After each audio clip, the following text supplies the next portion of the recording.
Hi, everyone. Welcome back to our next episode from the Lessons from the Playroom podcast. And boy, do we have a really fun topic today.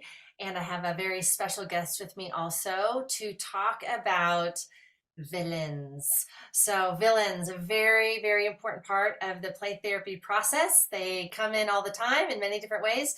And I have with me Maria Laquerre Diego to guide us into understanding a little bit more about how to think about villains, the purpose of villains in the healing journey. So I want you to be thinking about your favorite villain here as we get into this conversation. For those of you that are not familiar with the fabulous Maria, let me go ahead and say a couple things about her and introduce her to you, and then we will get going on this topic. So she is a registered play therapist supervisor. She's also a CEO. We're going to talk a little bit more about your company and your trainings that you do. But here's my favorite part: with a geeky flair, on a mission to transform mental health accessibility and break down therapy stigma. Her mission extends beyond supporting mental health providers. She actively combats stigma by tapping into pop culture's power, which is precisely why she is here today. She analyzes movies, draws superhero parallels, links Disney characters to mental health, making her approach both innovative and captivating. She's a sought-after speaker. She shares insights at local events, serves on professional boards, trains clinicians nationwide. Listeners will give you some more information about that at the very end. So, Maria, thank you so much for being here and talking about something that we're all familiar with, but we don't actually actively talk about or, address. So, thank you so much. Thank you. Thank you. This is so exciting. Yeah, let's talk all things villainous. All things villainous. So, before we get into the therapy component of it, why villains in your world, Maria? What attracts you to To the study? to the dark side. What attracts you to the dark side? I'd have to say, like, I think there's always been like a natural inclination to like the why behind behaviors, right? I mean, that's kind of why I'm in the field, is I like to understand the why behind behaviors that I see. And I always knew that they had a bigger story to tell that we weren't getting. Hmm. And I think that was my first initial like, I want to learn more. And also, it's really been in my work, right? Like I bring a lot of pop cultures into all the work that I do, but I was starting to find that my clients were more resonating with being the bad guy and Hmm. not so much with being the hero. So when trying to pull in like superheroes and Disney heroes, it wasn't fully resonating for some. And so I was like, well, I'm gonna lean into the dark side, and I want to learn more. Oh, I love this so much. I know we're gonna get into this. I already have like so many questions in my head, and it's so good. Like the first thing I'm like, right, because the hero can't be the hero without the villain, and so the villain deserves credit too. Absolutely, Right? absolutely. We be watching these superheroes doing without the villain? With I don't want to watch Superman do laundry, Wonder Woman do groceries. That's boring. Well, They and only have a purpose because there's a villain. right. Oh my gosh, there's so many metaphors with Yeah. that in life too, of just, Yes. okay, I have a feeling we're going to go there a little bit. So, all right, so where should we start with this? Should we start with just the popularity of villains these days, or where do you want to start? Yeah, absolutely. Well, do you have a villain in mind? Because we will be talking about villains, and I find it helpful if you have one that comes to mind. It doesn't have to be you don't have to be into villains, but I have a sneaking suspicion that you do have a villain in mind. Um, but yeah, like villains have become really, really popular lately, and for a good reason, I think. So before we start, who is your villain of choice for today? Well, for those that know me, know that growing up, I had a obsession with He-Man, which means that I spent a lot of time also interacting with Skeletor. And for those of you that can see me, yes, I'm holding up Skeletor. I have Skeletor in my possession. So Skeletor for me, since I was a little girl, has been a villain in my stories. Mhm. Yeah, Mm. I love that. Yeah, and we'll talk about villains in the pop culture world, but what I find is when I start talking about villains and mental health and the work that I'm doing, there are also like real life villains that also come up and play a part in the processing and the healing journey. Um, but I have to say, I mean, we can look now in the last, 3 or 4 years, we've started to get villain stories on the big screen, right? Like Maleficent, Cruella, Loki's got his own show, right? There's an interest there, which just validates that I'm not crazy. I'm not alone. I'm not alone in the why. Why are they doing the things that they're doing? Because there's a purpose behind it. Mhm. Not to say that never, but very rarely is there a villain who's just causing mischief to cause mischief and no other purpose. Right. Right. Yeah. Yeah, exactly. And I think it speaks so much of if it's starting to become part of our culture, then that says something about what's right going on in our collective psyche and our collective inner worlds. And I want to ask a question. I know this is at the beginning of the conversation, but I want to ask the question up front because I'm of the belief that inside of us exists both a villain and a hero, Mm. and that we often deny the villain part of ourselves. And so Mm. it makes me like really curious, like what's trying to be awakened in us collectively to look at this other side of life or this other side of who we are. So would you agree with that? That's Absolutely. Yeah. And I was just talking to someone earlier today, and I said, one of the things that I've come to learn in myself, but also in the people that I work with, we also are the villain in someone else's story. Whether it was intentional or not, there is someone out there that feels like we were the villain in their story. So yes. absolutely, there's a part of us, right? Like there is no all good, all bad. It is the messy in between. Mm. And those people might even be in therapy. Yes. Perhaps because of us. Processing our villainness. Absolutely. Yeah. Whether you want to look at it from parts work or narrative work, right? Or just the duality of being a messy human, right? Like no one is all good or all bad.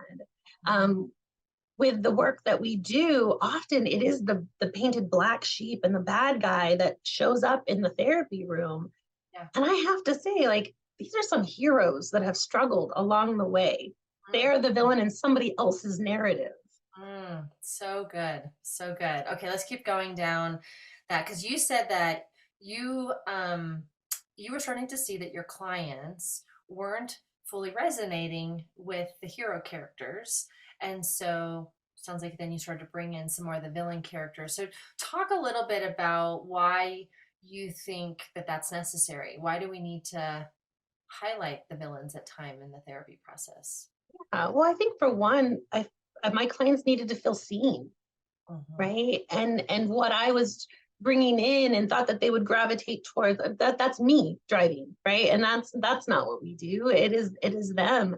And so it really started with okay, tell me, this is what you're passionate about. Who in this story do you identify with the most, Mm. right?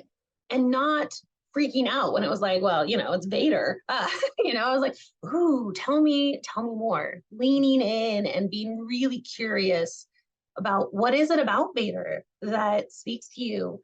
What is it that you gravitate towards? Are there strengths of his that you wish you had? Is it the idea that you are the bad guy? But more importantly, it was just a way for me to find the language so that my clients felt seen, Mhm. and not that we were trying to put them up to this ideal of a superhero, right? A superhero is often born into greatness. They don't have to work for it. Mhm. Whereas a villain, like villains often have a tragic backstory and they work really hard for what they have.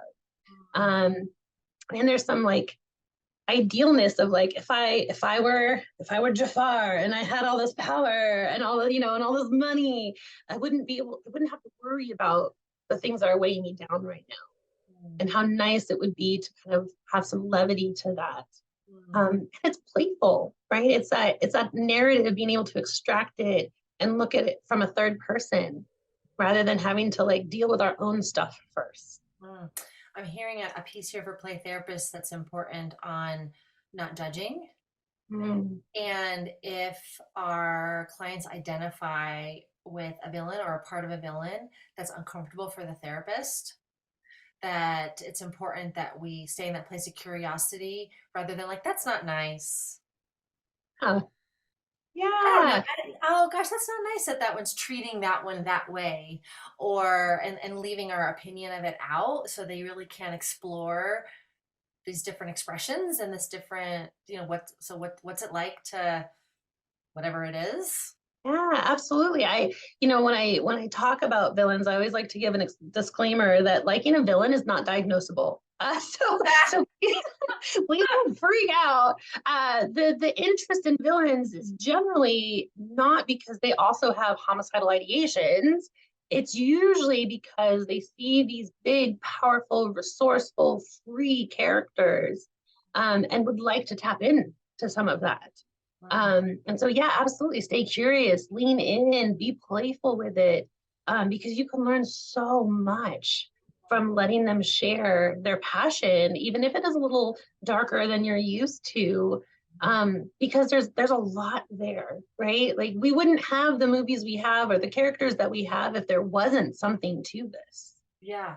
Would you also say that it's helpful for the clients that actually genuinely think of themselves as bad or are working with a perception that other people think that they're bad, or they've done something horrible, or they've done something awful, or they've ruined something, that's also important for them to have someone to identify with from that perspective too. Maybe they're not admiring it, maybe they're judging it, but it's a reflection of them.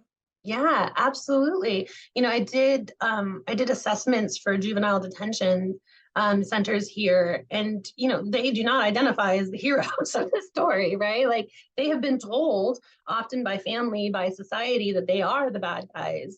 And so being able to sit there and go, okay, let's look at this. What does this mean for you? What do you feel? And then being able to share with them that a lot of bad guys have redemption arcs, Mm, that they can stop the story and decide what happens next for them. They don't have to stay on this predetermined path because they've been labeled at a very young age, often, that they are the bad guy, right? And so being able to give them kind of author's rights back, like this is your story. You get to decide from here on out how you want to tell this story, can be very, very powerful. And yeah, generally the kids that show up, the young adults that show up, they're the problem, right? Like that. right, How like many someone times do thinks they're the villain. we get parents who are like, fix my kid, right? Like we don't fix heroes. And so being able to just allow them to explore that identity, whether they've owned it, whether it's been placed on them, gives them back that power to be like, okay, I can see why maybe I'm the villain in this story.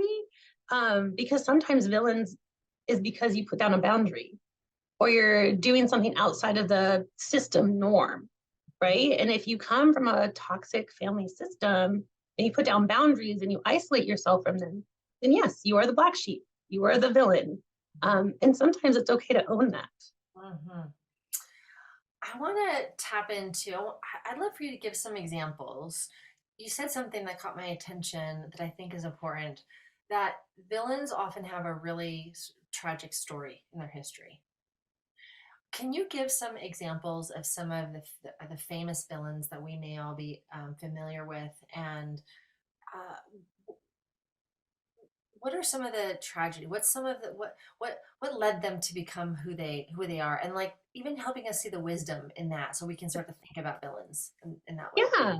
Yeah. So I'll talk about one of my favorites. Mm, So Darth Vader, right, from the Star Wars franchise, right? He is our introduction to him is that he's the big bad, right? And he is chasing Leia. He is, he's killing people. He's got this big death machine. And then we come to learn in the prequels, we get to meet him as Anakin, us like I think he's 7 when we meet him, a little boy who has the Force, and so they offer to take him from his mom so that he can be raised in the Jedi ways, and become this force of good, right? So, I mean, if Anakin could have gotten play therapy then, we would not have the stories we have now by any means. But so then we see him, going through this teenage young adult life, being told you cannot have attachments in life. You cannot form relationships with people. You are of service to the Force. And he falls in love. And that is not allowed.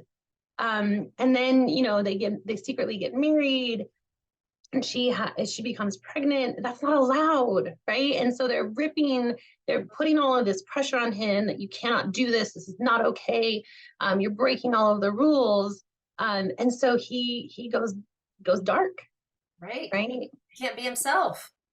Yeah, I mean, telling this little boy that you're not allowed to love after being taken from your attachment figure that you've only, the only one you've had your whole life, and then told, no, you cannot be in love, you cannot have a family, you cannot have these attachments.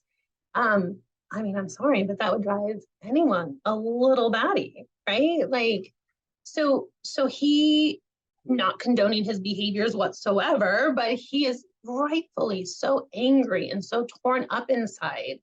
And so he fights his best friend, he threatens the woman he loves, and he, goes through such physical trauma during a fight that he is having to like live in this life preserving suit then, right? And then goes on this mission to tell everybody that the Jedi are not right. This is not the way to do it. But he's the villain. And I think one of the pieces of that is the villain is identified by the storyteller, right? If we were to get Anakin's perspective of his journey, it would have been a different movie. Totally different movie. Can I just pause you right there and say that is so much wisdom for life and relationship, just that little piece right there, of really recognizing that whoever is having the perspective and the perception is the one that's going to label the hero and the villain. And if we have 10 people looking at the same story from different perspectives, not everyone's going to label the same individual the hero and the villain. I mean, I just think that's so huge for all of us to take a breath and recognize that no one is just a hero and no one is just a villain. And it's all who, I love that. It's all who's doing the looking, filtering it through their own life experience. Oh, that's so good. Absolutely. And being able to share that with our clients, right? Like, whose version of you are they telling? Is it yours? Because most often it's not, it's their version of you. Right. And being able to take that step back and that breath of like, okay, that's not my truth. That's not my version of my story. And we can even, jump forward to Encanto, right? Who's the identified villain versus who's the villain that we've identified, right? We don't talk about Bruno, right? Was Bruno the bad guy? We come to find out, no, right? Yeah. Well, I could argue for hours that Abuela was the villain in that story, right? So I think, when we look at like the newer versions of like Maleficent and Cruella, the live action movies that they put out, right?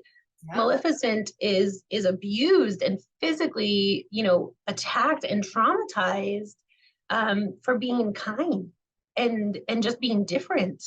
That then she, and rightfully so, is enraged about how others are being treated, right? And tries to like save her people, the misfits, if you will, from other people being hurt. Yeah. Wow. It's making me want to go study Skeletor's history. Yeah. I mean, I know He-Man's story. I know the backstory there, but I'm like, I am actually after this, Yeah. I'm literally gonna go and study his Let's history. do about, yeah, let's look at his origin story and find out the why. Why was he doing what he was doing, right?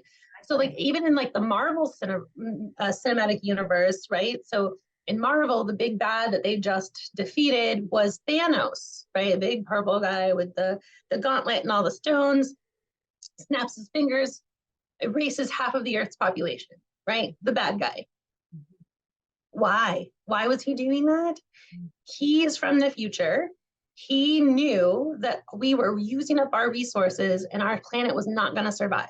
Mhm. The way we were going, it was not survivable, right? So he does what he can to try to figure out how to save the planet. And it's like, I got it. Half of you guys have got to go. That is the solution. So I'm going to do everything I can. It was not an easy task for him to go around, collect these stones, and make this decision, right? So villains can often have really altruistic goals. We just don't appreciate the methods that they're trying to do those goals by. But he had a really, like, he was trying to save the planet. Yeah. Well, and in that situation, he had data points that we did not, or that the general Yes, population, right, did not have. And so I think there's another little lovely life lesson there too, of where we judge someone's behavior, but we don't have all the data points. We're not seeing it. I know it goes back to perspective, but maybe they know something that we don't. And so again, caution on what we're going to label as the hero, what we're going to label as the villain. It's so absolutely. fascinating. Yeah. So We fascinating. never truly know what's going on for someone until we ask, Yeah. right? And so we can get caught up, especially in this day and age with social media, right? We can get caught up in believing that we know somebody and make judgments based on what they're doing when we don't have the full story. We don't have all the information. Yeah. And so who are we to decide hero or villain when we don't have all that information? You know where this also comes up a lot is when we're working with caregivers, how easy it is. So, for example, we have one caregiver that's the primary caregiver that brings the child, and we only hear their perspective about the other caregiver. And so we label the hero and the villain. And I mean, I know so many times where then the other caregiver would show up and it's not at all who I thought that they were going to be. In fact, once I got their side of the story, the perceptions completely switched to, wait a second, hold on, this is a little, I was missing some data points. Um, Yes. but even there, we see that in our work. So yeah, caution Yeah, and I see it in family work and in sibling work, right? Like good kid, bad kid, right? So we can even look at like Thor and Loki, they were brothers. We could go down the adoption route with that storyline too, but there was the good son, the god of thunder, and then we had the god of mischief, the bad kid, yes. right? And it's like, oh, but there's so much more to this, Mm. so much more. Because was Thor always good? No, he was not. And later on, he goes and fights his best friends, right? When we have two groups of heroes fighting, who's the villain in that? It, So it depends on the perception, right? yes.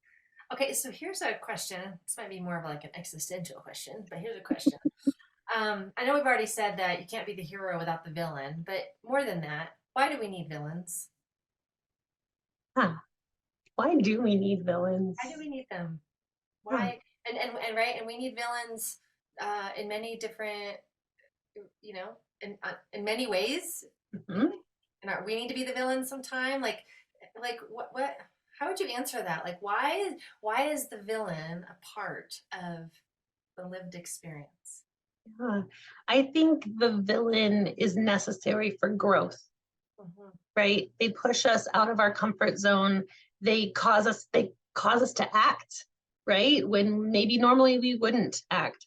The Avengers would not have happened if Thanos was not around, right? If Thanos was not a threat, the Avengers would not have happened.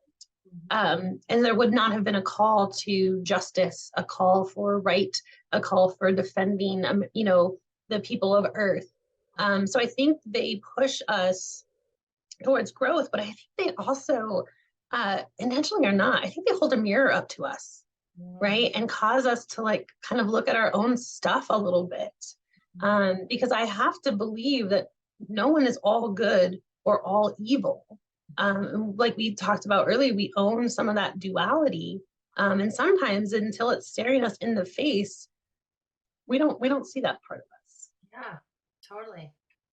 I want to even nuance that even more because even something that I would perceive as a good part of me, someone Mm. else could still perceive that good part of me as the bad part of me.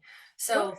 So you know, even beyond like, oh, I've got some things that, you know, we could label as good, some they're labeled bad.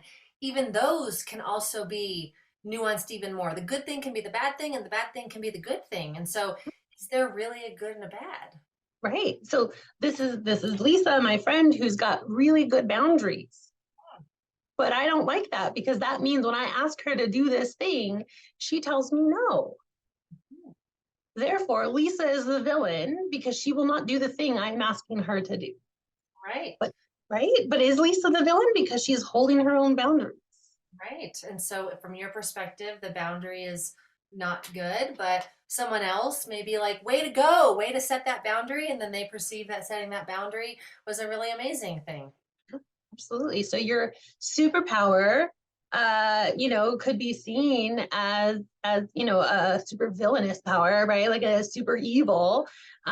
It depends on the perception and where they are in your story and in their own story, right? Your boundaries are good for you, and those are superpowers that you have. Just because they are inconvenient to me and I see them as bad and evil doesn't make that true. Totally. That was so fascinating. So I love what we're going here of just normalizing and even helping us kind of get off this one way or the other kind of thinking. Like, hold Mm. on, let's hold the duality, okay? And let's stay curious about the, you know, about the villain, and let's also stay curious about that the hero. Let's get the hero off the pedestal too. So maybe we can look at that also, right? The hero is not always the hero. Um, Aside from having things in the play space that represent villains, how else do you bring this into work? Like how can we bring this practical outside of mindset? Yeah, I mean, easy things of like, having Santa figures and dress up, items to for them to explore. I think is just allowing that duality and opening that door of, you know, I don't use strengths and weaknesses. We talk about superpowers and kryptonite, right? And like it allows for that ambiguity, the grayness, and also just being able to like follow their lead, right? And finding out what their passions are.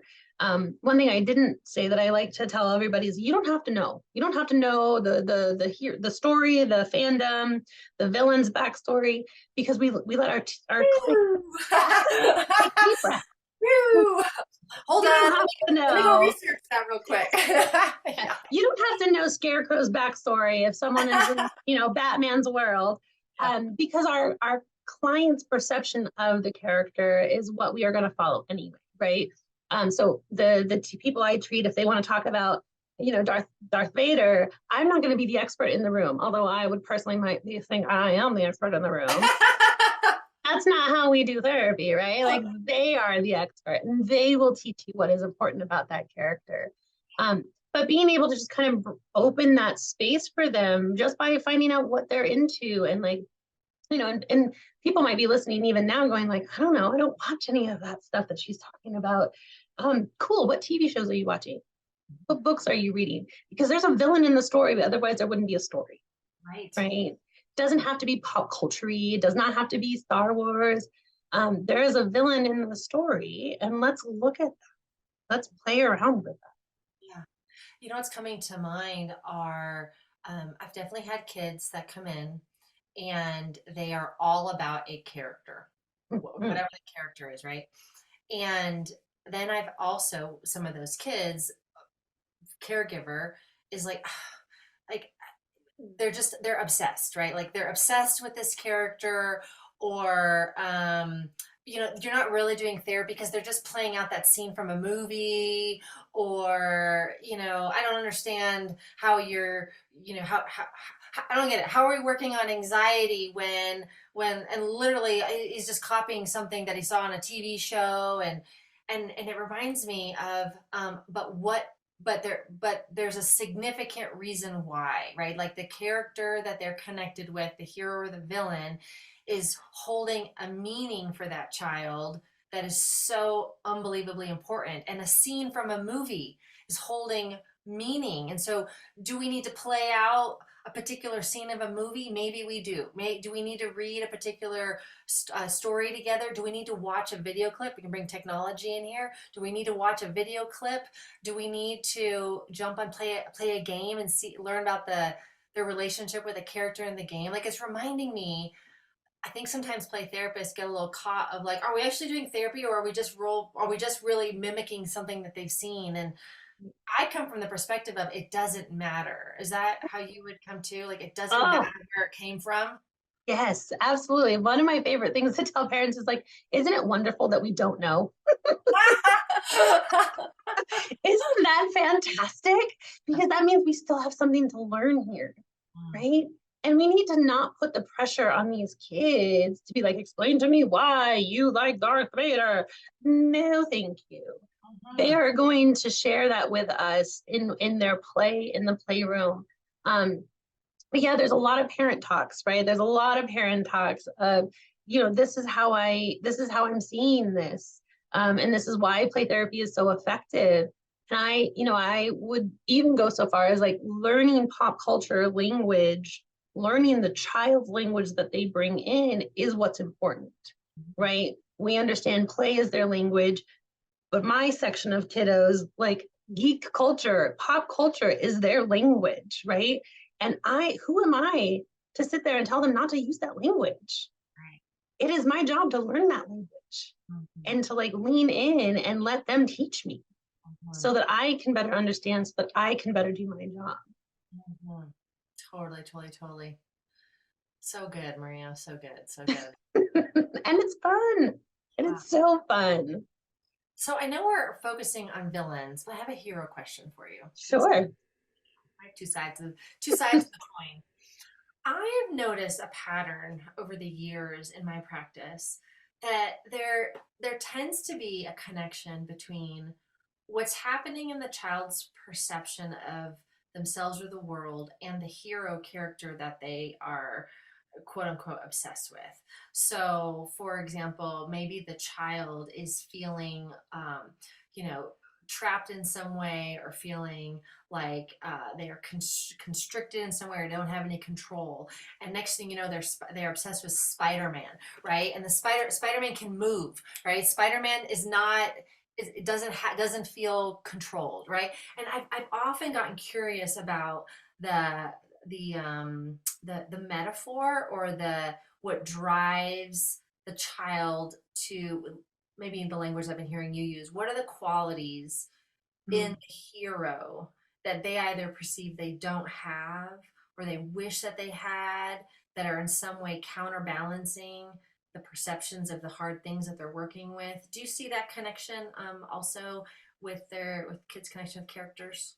Absolutely. I think that's why pop culture is, parents will say like they're so obsessed, they're so wrapped up. This is all that, right? It's holiday season right now. So it's like all they want is Minecraft stuff. And it's like, yeah, but what is that giving them? Right? What is it about that fandom, that thing that they're obsessed with? What is that giving them? And often, yeah, it is either they see traits and characteristics that they wish they had. We know kids fight for power and control where they can because they don't have a lot in their little lives, right? And being able to embody a character, good, evil, or in between, right, allows them to put on and try out some of these characteristics and traits that they don't believe they have. And often we can kind of support them in seeing that they do have it. And then we can play that not just in the playroom, but we can then start using those skills in real life. Totally. Mm. All right. So as we continue down this little rabbit hole here, What else do you feel like is super important for play therapists to think about when they are considering villains and thinking about villains? What haven't we touched on yet that feels really significant as a before we go? Yeah. Well, I think I've said one, like in a villain is not diagnosable. So, so Yes. let's not just write it off. Um, I think too, I think giving clinicians the permission slip of you don't have to know. It's really okay because it can be really overwhelming. I'm a full-fledged nerd and geek. Like I own it. That is my inside my playroom and outside in my real life. This is who I am. But you don't have to be, right? And so taking some of the pressure off of knowing all of the things and all the backstory, you don't need to. You don't need to. And then stay to the roots of play, right? Like when they introduce something that you're not familiar with or that you feel is bad or not good, remembering to kind of check that and shelve that and be curious. Because what is it about that is so important to that kiddo? Totally. Um, can we give play therapists listening some homework assignments? Oh, And sure. like I'm thinking of one. One is for us to get curious about who the hero villain characters are that we are connected with, right? Yes. Um, and then the why, right? The why. And I would love to propose not only the why, but what would it take for you to own that? Mm. So whatever it is that you're judging positively or negatively, own it, right? How can we continue to own our villainness and own our hero-ness? So that's one homework piece. What would be another homework piece that would be valuable for play therapists as they're playing around with this? Yeah, I mean, I love the idea of taking a villain and looking at their why, right? And going and finding out their origin story, like you're going to do with Skeletor after this, right? Like what was the why? Because that is what we're doing, right? We're looking at behaviors to understand why. Why are they doing this thing so that we can find them a healthy alternative? We can, we can move towards healing. And this is no different. Um, so pick one, anyone, and then find out the why, because that will help set the template the next time something unknown pops up or difficult pops up, in our therapy rooms or in our personal lives. When we have that, negative experience, that our villain experience, we can go, but why? Why is this what's happened? Mm-hmm. Totally. And even the people in our life that we consider to be villains, how about we Yes. get curious about them? What's their story? Yeah, absolutely. Why are they behaving that way with me or in this situation? But yeah, also I think, owning our own villainous traits, whether we see them as villainous or other people have given us that feedback that they're villainous, right? Because there is that duality. And again, it is on the perception of what makes it good or evil. 100%. So good. All right, Maria, help us know where we can find you. Oh, I know you do trainings on this. mhm. You also offer other trainings as well. Yes. So where can we find you? Yeah. Well, I'm all over the place these days. So, starting at my website, you can definitely kind of link up with me there.